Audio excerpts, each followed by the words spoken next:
কল্পনা করুন যে দেশ ভারতের দূতাবাসের সামনে প্রতিদিন অ্যান্টি ইন্ডিয়া প্রোটেস্ট করে, ভারতকে রাজনৈতিকভাবে হস্তক্ষেপকারী বলে অভিযোগ করে, সেই দেশের লক্ষ লক্ষ মানুষ প্রত্যেক বছর ভারতের হাসপাতালে চিকিৎসা নেয় এবং তাদের জীবন বাঁচায় ভারতীয় ডাক্তাররা।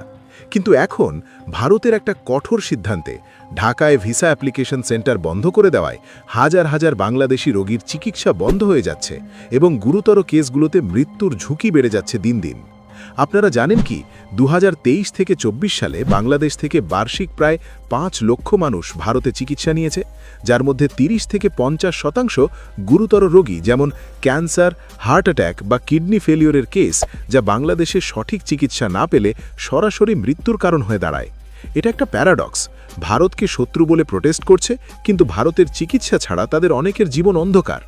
আজকের এই ভিডিওতে আমি এই সংকটের গভীরতা খুলে বলবো, কেন ভারত এই সিদ্ধান্ত নিল এবং এর ফলে বাংলাদেশের কি অবস্থা হতে চলেছে। শুনুন শেষ পর্যন্ত, কারণ এখানে এমন তথ্য আছে যা আপনাকে চমকে দেবে। বন্ধুরা, একবার ভাবুন সেই দৃশ্যটা। বাংলাদেশের রাস্তায় ভারত বিরোধী পোস্টার, স্লোগান যেমন ban state force backed by India, এবং ভারতের দূতাবাসের সামনে উন্মাদ প্রোটেস্ট, যেখানে ভারতের নর্থ ইস্ট স্টেটসকে আলাদা করার হুমকি দেওয়া হচ্ছে।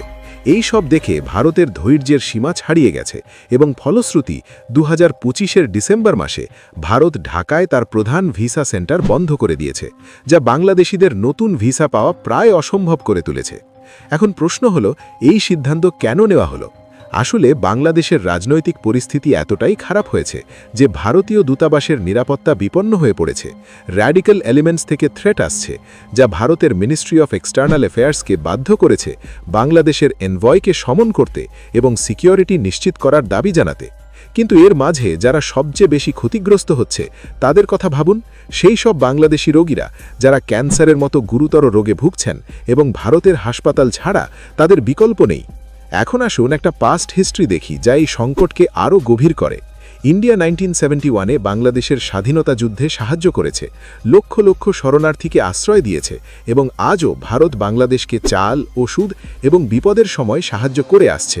কিন্তু বিপরীতে বাংলাদেশের কিছু রাজনৈতিক গ্রুপ, যেমন ন্যাশনাল সিটিজেন পার্টি এবং তাদের লিডার হাসনাত আবদুল্লাহ, ভারতের নর্থ ইস্ট স্টেটসকে আলাদা করার স্বপ্ন দেখছে, যা একটা অসম্ভব এবং অযৌক্তিক দাবি, কারণ নর্থ ইস্টের মানুষরা ভারতের অংশ হয়ে গর্বিত। এই ধরনের প্রোটেস্ট এবং হুমকির কারণে ভারতকে তার নিজের নিরাপত্তা রক্ষা করতে হয়েছে এবং ভিসা সেন্টার বন্ধ এটা তারই একটা অংশ। কিন্তু এর ফলে বাংলাদেশের অর্থনীতি এবং স্বাস্থ্য সেক্টর কিভাবে ধাক্কা খাচ্ছে সেটা ভাবুন।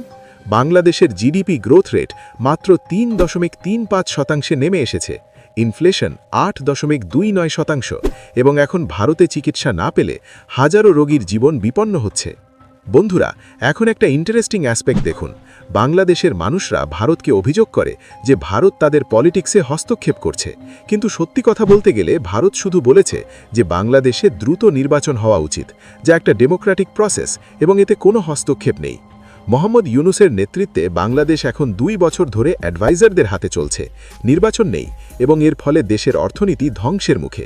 কিন্তু এই সবের মাঝে ভারত বিরোধী সেন্টিমেন্ট এতটাই বেড়েছে যে লোকেরা ভারতের সাহায্য ভুলে গেছে, যেমন ভারতের থেকে পানি, চাল এবং ডিজাস্টার রিলিফ। এখন ভিসা বন্ধের ফলে বাংলাদেশি রোগীরা অন্য দেশ যেমন থাইল্যান্ড বা সিঙ্গাপুরে যাওয়ার চেষ্টা করছে, কিন্তু সেখানে খরচ অনেক বেশি এবং ভিসা প্রসেসও জটিল। ভারতের বিশ্বমানের চিকিৎসা এবং সাশ্রয়ী খরচই ছিল বাংলাদেশের সাধারণ মানুষের একমাত্র ভরসা। উদাহরণস্বরূপ, ভারতে একটা ক্যান্সার ট্রিটমেন্ট যা 5-10 লক্ষ টাকায় হয়, থাইল্যান্ডে সেটা 20-30 লক্ষ হয়ে যায়, যা সাধারণ মানুষের পক্ষে অসম্ভব। এই আস্থার জায়গাটি আজ রাজনৈতিক অস্থিরতার কারণে ধূলিসাৎ হতে চলেছে। যারা সিঙ্গাপুর বা ইউরোপ যাওয়ার সামর্থ্য রাখেন না, তাদের জন্য ভারত ছিল জীবন রক্ষার শেষ আশ্রয়স্থল। এখন আসুন একটা কারেন্ট ইভেন্ট দেখি।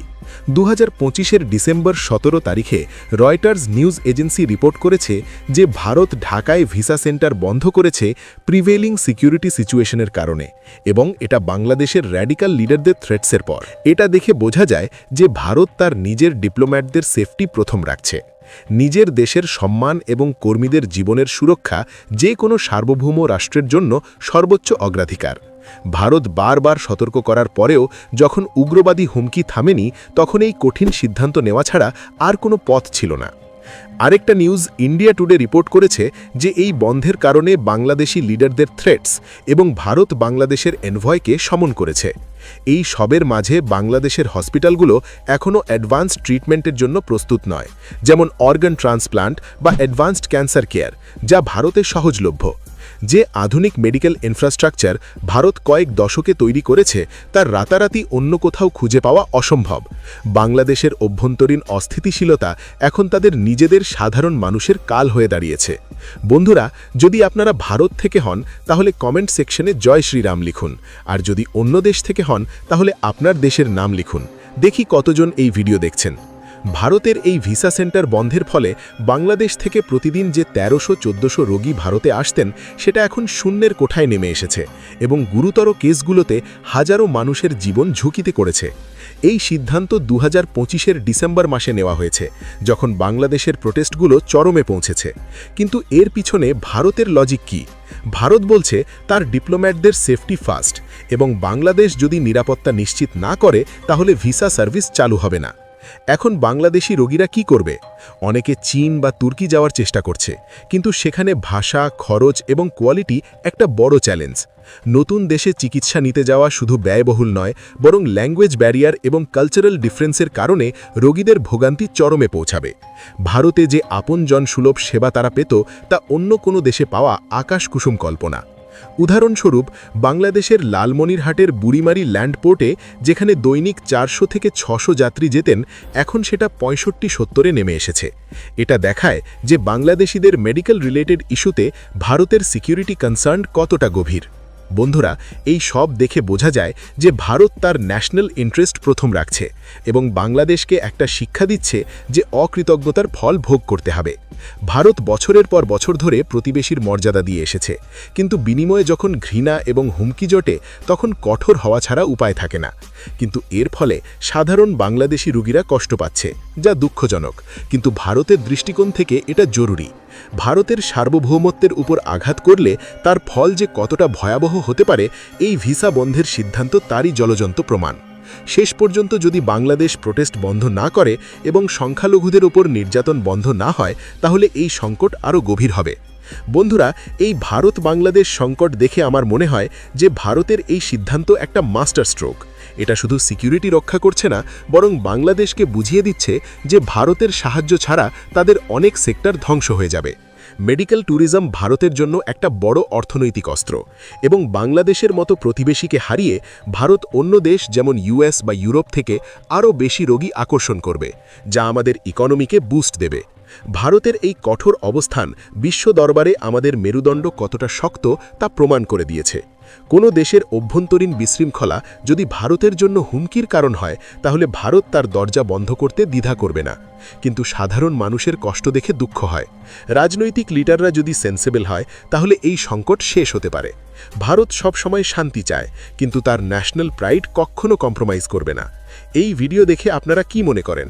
কমেন্ট করুন এবং শেয়ার করুন, যাতে সবাই সচেতন হয়। জয় হিন্দ।